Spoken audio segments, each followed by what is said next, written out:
Ya bisa jadi ibu awal dulu tinggal di situ. Awalnya orang tinggal di situ sudah.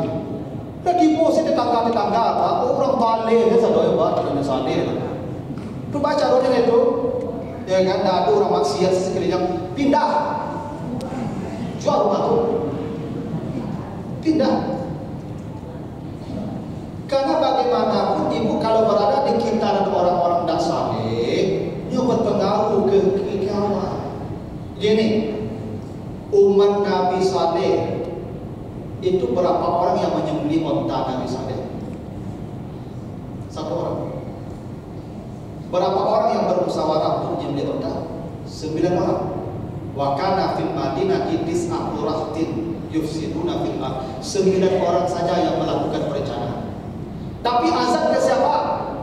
Fadam dama alaihim rabbuhum bizambihim fasawwa. Dianggap dosa semua orang yang ada di sekitar itu. Itu buktinya dosa orang dekat kita berdampak pada kita. Padahal yang menyembelih onta satu, yang bermusyawarah cuma 9, tapi dihancurkan. Fadam dama alaihim rabbuhum bizambihim, dianggap dosa bagi mereka semua. Padahal eksekutornya cuma satu, inisiatornya 9, tapi yang diazab semua. Kenapa? Karena berada di sekitar orang-orang saleh, kita pun kena dampaknya. Kalau memang orang-orang itu ahli maksiat sekitar kita, udah pindah, jual rumah itu udah apa-apa. Ya, itu makanya saya contohkan ini. Ibu kalau menginap di hotel mewah itu dorongan ibadahnya menjadi berkurang atau tidak? Makin lama ibu di hotel itu, ibu jalan-jalan ke Eropa. Dia berjamaah semayang 10 Jaga ke Eropa ke Jakarta, sebelum nginap di hotel karena masa itu. Kenapa? Boleh saja dampak di sekitar itu, karena bagaimanapun yang namanya penginapan, yang namanya hotel, apalagi yang berbintang, itu tujuan orang bermaksiat dominannya ke sana. Nah begitu. Suka kita suka faktanya itu. Nah, apa yang ada di sekitaran kita berdampak pada minimal kalau kita tidak bermaksiat, antusias ibadah pun menjadi kurang, ampermeternya itu turun tuh. Karena itu diapit ahli maksiat semua. Ini ada kaidah itu. Al-mar'u ala dini khadinihi. Itu kata Nabi, orang itu akan dibentuk oleh orang yang ada di sekitarnya. Yang membentuk kita orang di sekitar kita. Ya. Bakawan jo tukang parfum, makanya wangi lah. Bakawan jo tukang apa? Tukang masih, bukan yang sol. Tapi itu. Bakawan jo ustad minimal pandai azan. Kurang pandai ceramah azan pandai. Bakawan jo tukang domino, main domino, tukang entong, kurang pandai main. Yang pasti berdampak. Pasti berdampak. Ibu ngaku pembohong, suami ibu pembohong. Aku ibu pembohong. Kalau suami ibu jujur tuh. Karena orang dekat mengaruhi kita. Abu Lahab baik, paman Nabi. Dia gembira Nabi lahir, dia merdekakan budaknya namanya Suwaibah. Kenapa kemudian dia membenci Nabi? Wa mra'atuhu hammalatal hatab. Karena pengaruh istri orang dekat. Istrinya yang bukan hasut, bukan kompor. Pengaruh kadang buat pengaruh punya papa memilih rumah hati-hati. Kata longsor dan mereka bahaya tidak apa. Resiko banyak. Ya, sebentar ya. Jadi kalau itu harus pindah, karena lingkungan yang baik, pindahlah. Jauh lebih baik daripada ibu bertahan di sana. Yang walaupun ibu tidak bermaksiat, tapi berpengaruh perilaku orang sekitar kita. Nah itu makanya Nabi Zakaria tadi, Maryam dicontohkan tinggal di mihrab, Nabi Ismail tinggal di samping Masjid Haram. Lingkungan pokok, ya, mencarikan lingkungan yang baik. Gitu. Itu ibu kalau berkawan di orang Sadi, ibu Sadi lebih betul. Ya tak? Ibu kalau berkawan di orang Palanggo, bantah senampak lagi itu. Ya, berkawan di orang Ponta, pasti mahonta. Itu makanya ibu kalau ada kawan dia ceramah orang Ponta, dia tak kira dulu boleh. Kalau Apa aja itu ibu kok cuma pakai ceramah aja deh bola, ceramahnya aja deh kayak ibu sudah, tak boleh tuh. Ya, itu apa pengaruh ikut? Ibu suruh putus ikut. Ya, itu buktinya lingkungan terpengaruh kan? Gitu. Ibu silakan peserta ibu. Iya.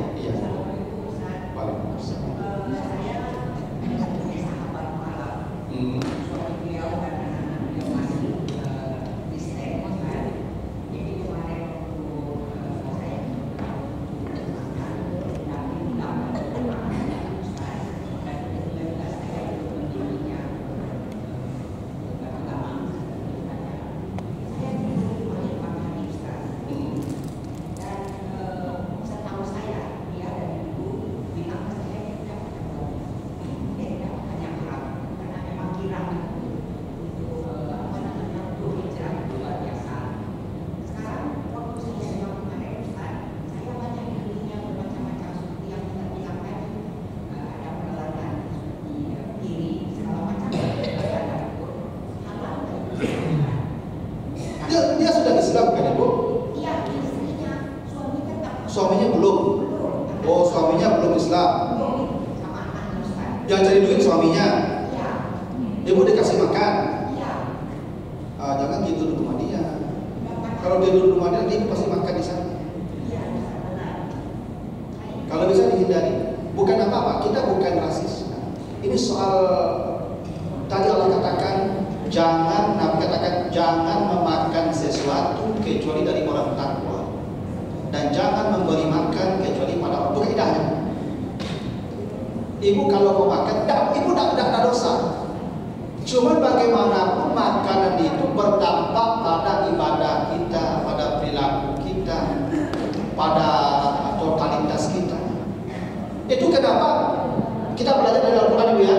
Kenapa Ashabul Kahfi ini mencari makan yang paling bersih? Karena mereka ingin dapat hidayah. Itu rahasianya Ashabul Kahfi mencari makan yang bersih karena mereka ingin dapat hidayah. Itu makanya wazidnahum huda, karena makannya bersih ditampalah hidayah untuk mereka. Itu bukan soal dosa, ibu tidak berdosa. Ibu makan minum tidak ada berdosa. Cuman yang berdampak ke jiwa kita. Kalau asal makan sudah jelas, nah baiknya ibu jangan menghindar saja. Kalau dikasih boleh bawa jangan. Tidak apa-apa. Ibu bukan berbuat baik dengan istrinya. Kita tidak memusuhi orang. Cuma ini kan Al-Quran mengajarkan begitu.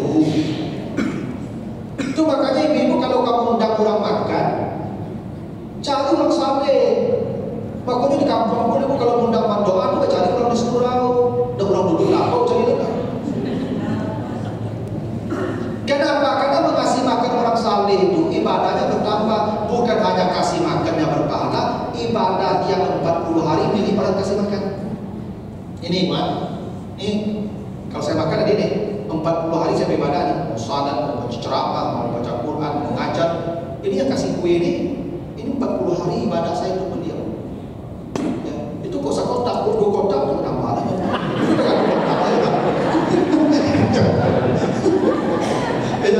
Tapi begitulah ya, kita beribadah. Nah, itu contoh. Karena memberi makan orang takwa itu untungnya bertambah. Kalau ibu kasih makan, jangankan orang takwa, anjing pun berpahala ya nak. Ada tak wanita pelacur masuk surga karena kasih minum anjing? Itu anjing tuh. Itu orang ustaz lebih hebat. Tapi tidak ada masalah. Tapi kalau ingin lebih hebat lagi, cari orang takwa. Karena kita menjadi sebab dia beribadah kita begini ibu. Makanan minuman ini jadi sumber energi kan?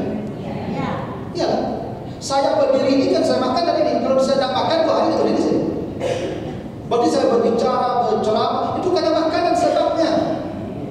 Berarti yang kasih makan, sebanyak pula pahala untuk dia. Karena sebab dia berbuat, saya berbuat baik karena saya tadi makan yang dia siapkan. Itu makanya ibu kalau suami pergi ke raju itu pahala itu kadang itu. Siapa yang pergi ke pasar berdagang dia bawa harta pulang bawa kasih makan anak istrinya seperti berjihad berperang di jalan Allah. Jadi apa? Pemaja, pekarajo, pekasawa, pekaladang, pekakantu itu pahalu tu gadang tu ibu. Maka apa je dia makan lontong di lapau. Siapkan makan di rumah tu. Aku ibu, aku sudah subuh ibu. Tahu ya aku pulang ke rumah. Pulang ke rumah. Karena istri aku selalu menyiapkan jus untuk aku. Aku istri aku kalau mau minum jus jeruk pagi. Aku tak ada wajib pulang pagi. Minimal minum jus supaya dapat pahala aku baca ceramah. Itu istri aku terus gitu. Sakit pun nyumbangnya mau jus. Dalam ayat kakak nyumbangin jus begitu. Itu aku pulang kali pagi minum jus tu. Aku bisa beli jus itu aja. Mungkin pak lama jus itu aku gini.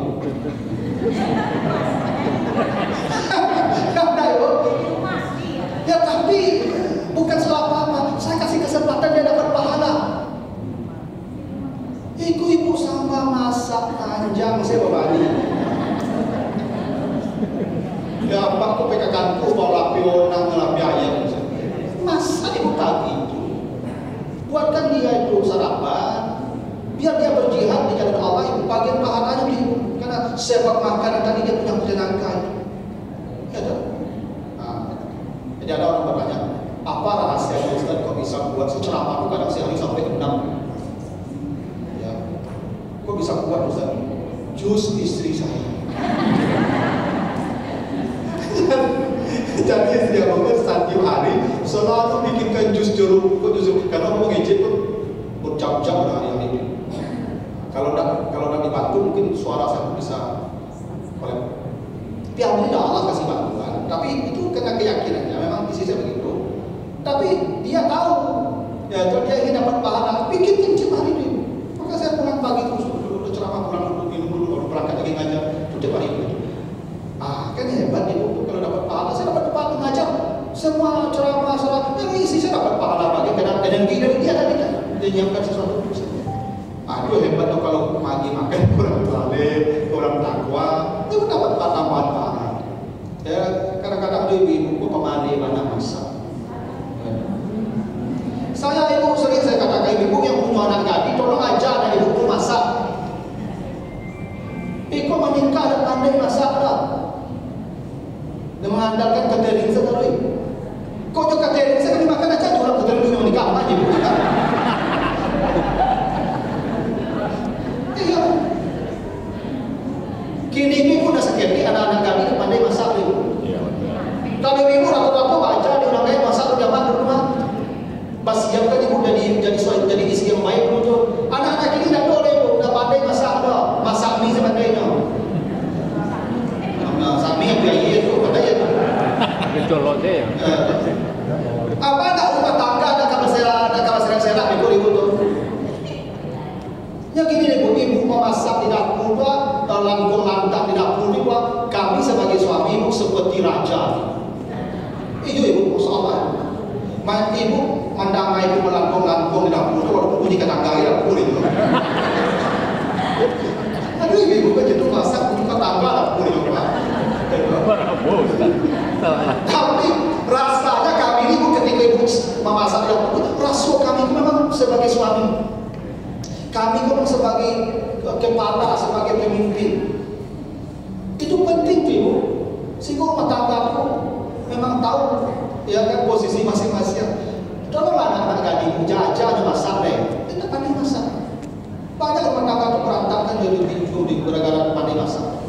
Ibu hendak masak lah, hendak mencuci lah, hendak laundry sesuatu Pak. Laundry sesuatu. Bahkan kasar itu mana bebek yo pakaian dalam suaminya ulang laundry mah. Itu tergangguan. Ya kan? Yang kesade dah lah. Iko sasoi kadang kesade dah. Sasoi kadang kesade dah boleh tu. Sengaja besok dalam sasoi. Ibu tadi terakhir sebenarnya di belakang tadi bukan di belakang. Ya silakan. Sebentar ibu yang di belakang sekali. Bilang iya ibu. Ayo sebentar ibu yang di belakang habis ini.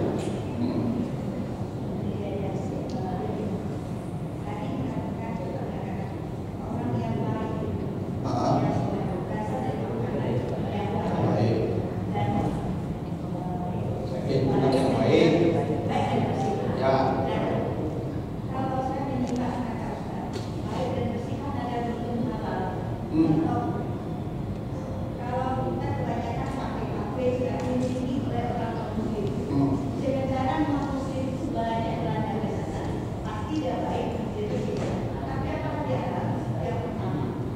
Tahu kalau ada kata ayo nanti buatnya awak jalan gunungan dulu pakai apa? Contohnya yang gampang-gampang saja cuma kadang banyak sekali kafe yang dimiliki atau ownernya orang muslim. Nah, kedua, kalau kita mengatakan kami baik dan bersih, oke lah, ya boleh. Nah, bagaimana kalau kita mau tak mau, seperti Ustaz, kalau orangnya beberapa itu ya, mungkin banyak dari luar, tidak hanya di Indonesia, tidak dari luar negeri. Apakah kita yakin yang kita makan itu halal? Apakah kita yakin itu bersih? Apakah kita yakin itu baik?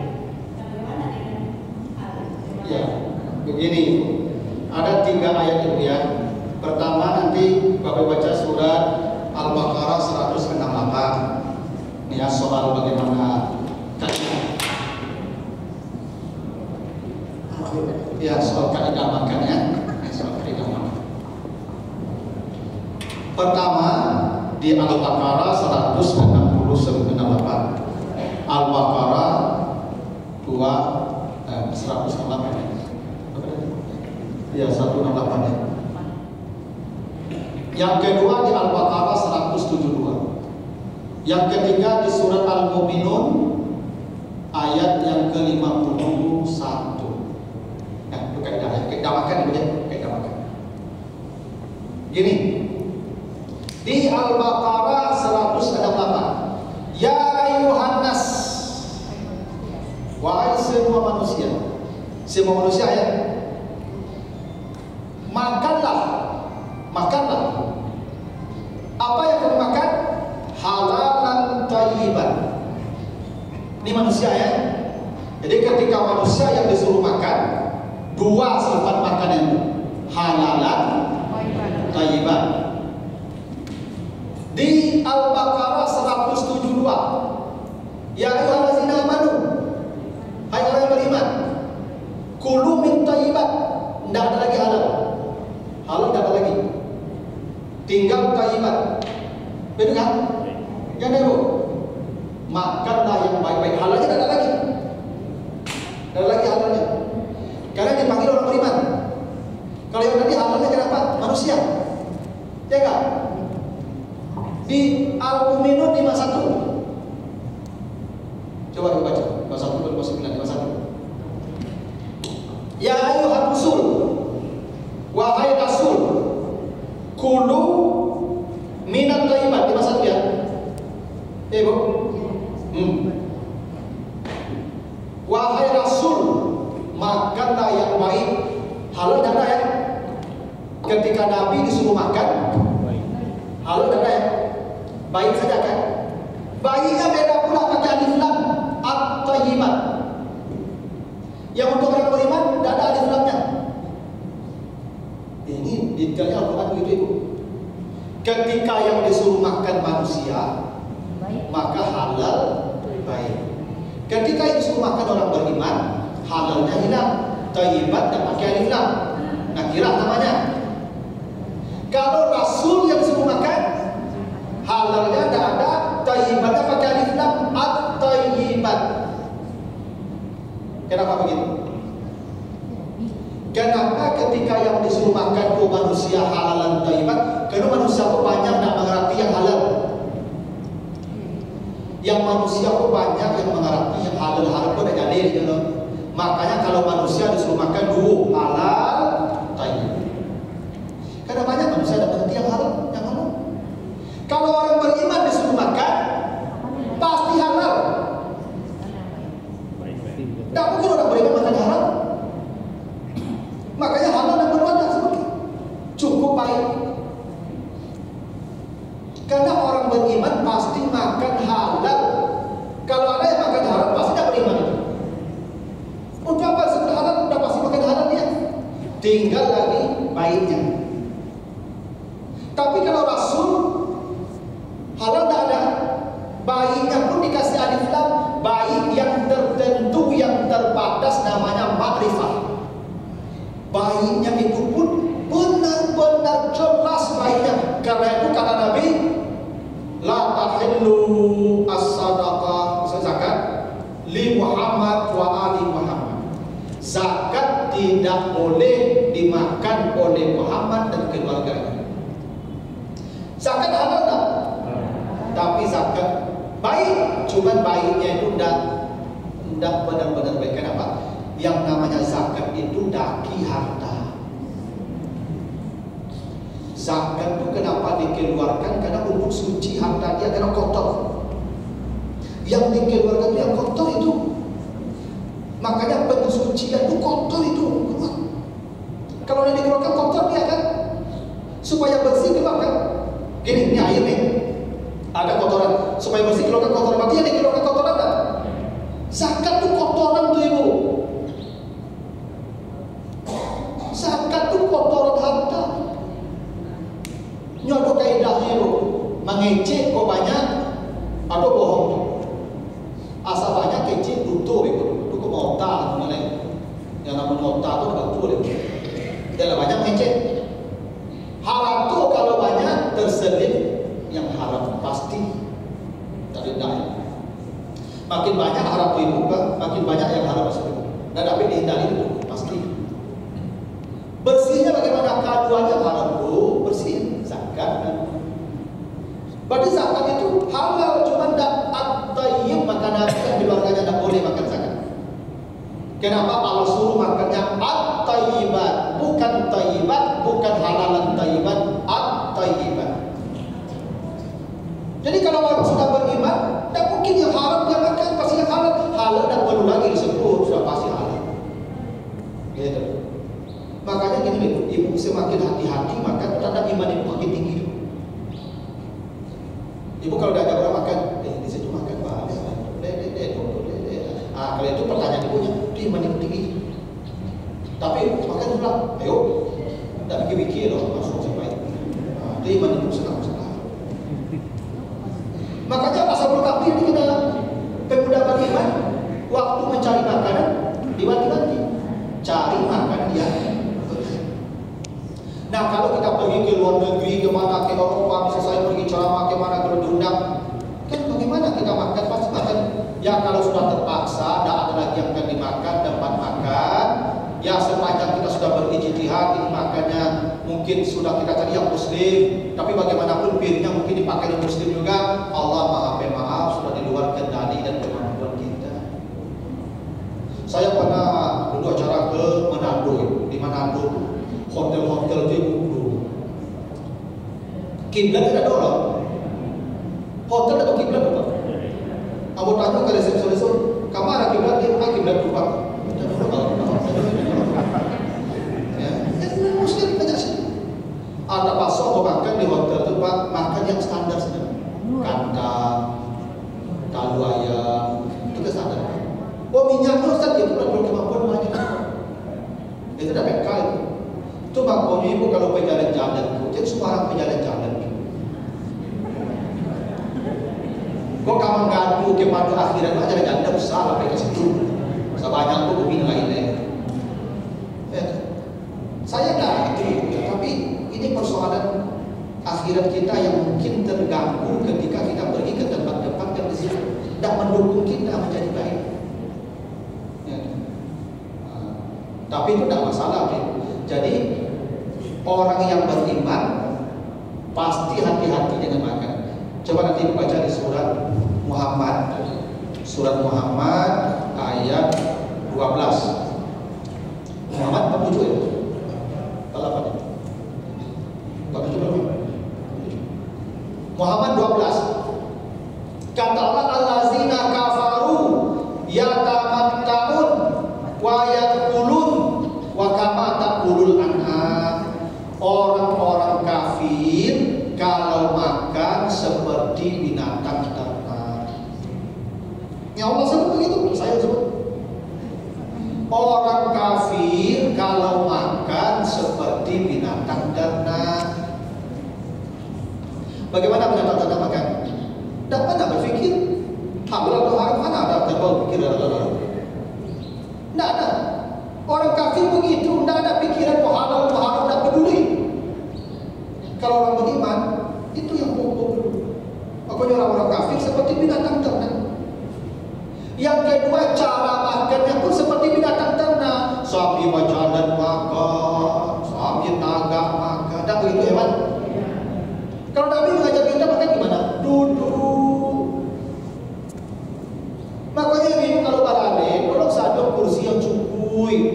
Ikut tamu banyak kursi kelarang. Kau dah pandang karpet duduk orang lantai itu makan. Sampai tagak makan. Binatang ternak dia makan tagak. Kadang-kadang saya yang makan tagak aja kau dah orang bodoh, doktor, profesor. Itu tidak paham dengan ajaran. Itu binatang ternak makannya begitu. Kalau kita duduk makannya. Coba kau di kampung kalau balik makan berjambah dah. Duduk di lantai dah. Itu lah makan. Dapat jalan ke kamar hari makan. Binatang ternak begitu makan. Nah binatang ternak itu makan itu kesenangan.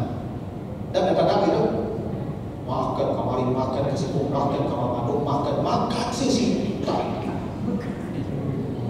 Ada sebagainya ibu. Baru kapai pengajian lima itu makan siang.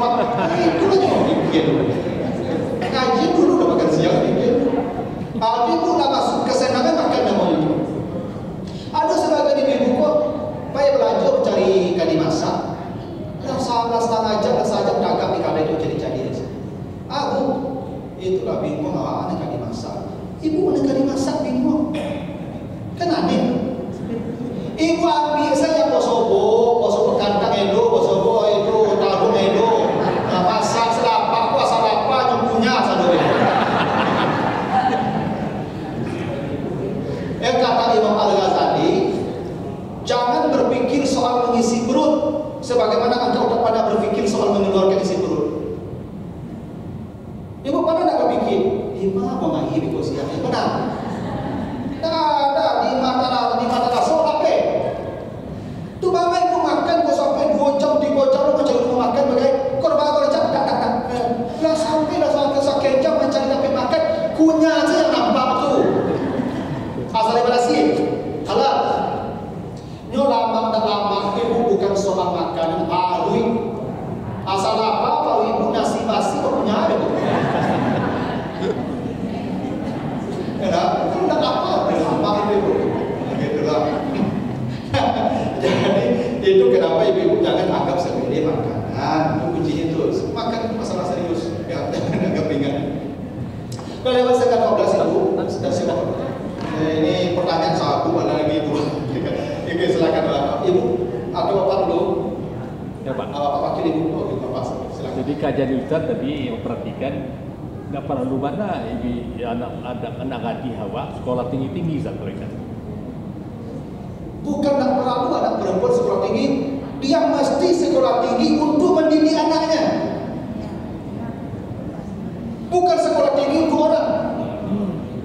Dia sekolah tak sampai doktor, tapi itu ilmu untuk anaknya.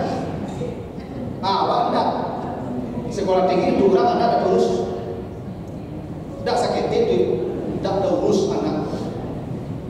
Itu hebat. Kebanggaannya jurang. Jangan tak. Mindset yang begini yang harus diubah. Ibu itu, kesuksesan ibu tak karir loh ibu. Ibu sukses jadi apapun di luar rumah, mungkin eselon 1 jadi tapi anak ibu berantakan, yakin ibu manu-manu sebelum rumah. Ada tujuan apa benda global, pada saya ada ibu jamaah saya. Anak empat berantakan. Memang sibuk pak dengan usaha. Dan usaha hebat harap tuh ketika bapakku mati, anakku mana bacakan. Menangi untuk mengejek kamu Ustaz. Rasul siu-siu aku siang malam mencari suami. Rasul siu-siu sahabat suami. Tak ada bumbunya nampak dia urus. Ada. Ibu tak itu ukuran ibu loh. Ukuran ibu anak ibu. Akhlakmu, agamanya terurus. Itulah ibu. Ya. Tapi itu lah terlambat tahu. Ya itu ada lah. Jadi kadang-kadang